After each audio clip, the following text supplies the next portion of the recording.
बेचने वाली चुड़ैल। एक बार की बात है, जादूपुर नाम के एक गांव में करतब दिखाती एक औरत एक रेड्डी के लिए गांव में आती है। आइए आइए मेहरबान कदरदान, खाइए रोहड़ा के ताजे ताजे केले। कभी खाए नहीं होंगे ऐसे केले। पीले पीले केले खाइए। ये कहकर रोहड़ा हाथों में 4 केले लिए उन्हें सर्कल में जोर जोर से हवा में उछालती हुई करतब दिखाती है, जिसे देखकर आसपास के सारे बच्चे अपने अपने मम्मी पापा से उस औरत के पास जाने की जिद करने लग जाते हैं। पापा, ऐसा तो सर्कस में बॉल से होता है ना, ये आंटी तो केले से कर रही है। चलिए ना पापा, देखते हैं। रोहड़ा एक पतली सी तार पर चलती हुई केलों से करतब दिखाती है। आते जाते सभी लोग बाहर रुककर उसके करतब देखते हैं और वाह वाही करते नहीं थकते। जैसे ही एक आदमी पास आकर उसे पैसे देने लग जाता है, तब वो कहती है, अरे नहीं नहीं साहब, मैं करतब तो बच्चों के मन को बहलाने के लिए करती हूँ। धंधा तो मेरा केले का है। पीछे देखो मेरी रिड्डी, जो भी मेरे केले खाएगा मेरी तरह चुस्त दुरुस्त और तंदुरुस्त हो जाएगा। पता चलता है क्या कि मेरी उम्र 55 की है। अरे पर ऐसे ठंड के मौसम में कोई केला क्यों खाएगा? ये ऐसे वैसे केले नहीं है साहब, ये शरीर में गर्मी देते हैं। ठंड को दूर भगाए जो भी रोहिणा के केले खाए। पापा, अगर मुझे केले नहीं मिले तो मैं घर नहीं जाऊंगी। तभी उसके पापा कहते हैं कि बेटा, केले ठंड में कभी गर्मी नहीं देते। ये सब कहने की बातें हैं, सामान बेचने का तरीका है इनका। पर पिंकी नहीं मानती। मैं केले खाऊंगी। पिंकी की जिद के आगे नत्थू हार जाता है और उसे केले खरीद कर दे देता है। पिंकी खुश होकर केले घर ले आकर खाती है। अब मैं भी करतब करूंगी, कितना मजा आएगा। जादुई केले। पिंकी पहला केला खत्म भी नहीं करती कि वो बेहोश हो जाती है। दूसरे केले से एक काला धुआं आता है और रोहड़ा चुड़ैल बनकर बाहर निकल आती है। मेरे भूतिया केले बच्चे न खाए, ऐसा हो ही नहीं सकता। जादूपुर वालों, कब तक बचोगे? आ गई हूं मैं रोहड़ा, जिसका कोई नहीं कर सकता सामना। रोहड़ा पिंकी को गोद में उठाकर काले धुएं में कहीं गायब हो जाती है। शाम के वक्त नत्थू घर लौटता है और पिंकी को घर में ना पाकर उसकी माँ से कहता है, माँ पिंकी कहाँ है?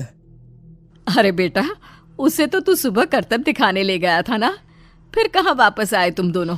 मुझे लगा तू उसे अपने साथ मंडी ले गया होगा। हे भगवान, मेरी बच्ची कहाँ गई? मैं उसे घर ही तो छोड़कर गया था माँ। नत्थू गांव के घर कोने में अपनी बेटी को ढूंढता है, पर उसे वो कहीं नहीं मिलती। परेशान होकर आखिर रो रो कर नत्थू हिम्मत हार कर घर लौट आता है। अगली सुबह रोहड़ा फिर से करतब दिखाने आती है और इस बार पिंकी की तरह रोनी केले खरीद लेता है।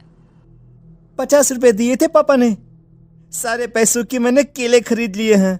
अब मैं भी आंटी की तरह ही करतबबाज बन जाऊंगा। यही सोचते हुए रोनी केले खाता है और पहला अकेला केला आधा खत्म भी नहीं करता कि चुड़ैल उसके सामने आ जाती है। मेरे साथ चलने का समय आ गया है रोनी।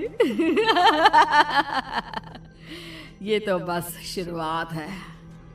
अब इस गांव के सारे बच्चे धीरे धीरे मेरे कब्जे में होंगे। एक बच्चा भी नहीं बचेगा। ये कहकर रोना रोनी को गोद में लेकर काले धुएं में अदृश्य हो जाती है।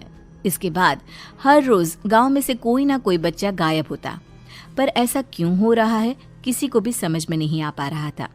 रोज की तरह अपनी बेटी पिंकी की तलाश में नत्थू गांव के एक तालाब के पास बैठा रो रहा था। कहाँ गई मेरी पिंकी? शकुंतला के जाने के बाद एक वही तो मेरा सहारा थी। अरे उसकी आत्मा कोस रही होगी मुझे कि मैं अपनी बच्ची को संभाल भी नहीं पाया। नत्थू ये कहता हुआ रो ही रहा था कि तभी तालाब में से उसे शकुंतला की आवाज सुनाई देती है। कहाँ थी तुम शकुंतला?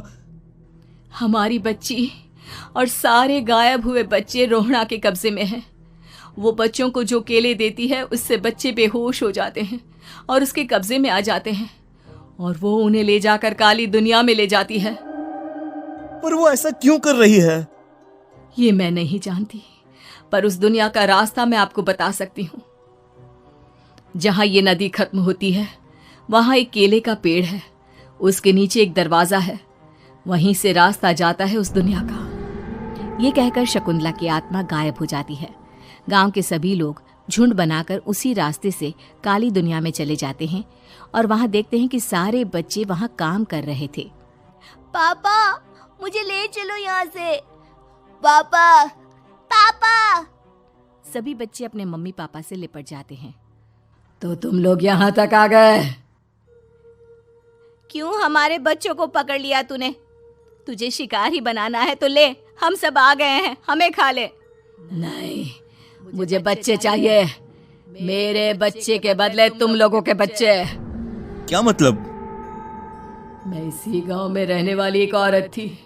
केले की चोरी के इल्जाम में मेरे बेटे को गांव वालों ने इतना मारा कि वो मर गया। उसी दिन मैंने ठान लिया कि गांव वालों का भी वही हाल करूंगी। कुछ दिन बाद बेटे के चले जाने के दुख में मैं भी मर गई और मेरी भटकती आत्मा एक चुड़ैल बन गई। और फिर मैंने बदला लिया तुम सबके बच्चे छीनकर। बर्दाश्त नहीं कर पाए ना, सोचो मुझ पर क्या बीती होगी। हमें माफ कर दो रोना, पता नहीं ये किसकी गलती थी पर हम सभी माफी मांगते हैं। हमारी खुशियां लौटा दो, तुम भी तो एक माँ हो। गांव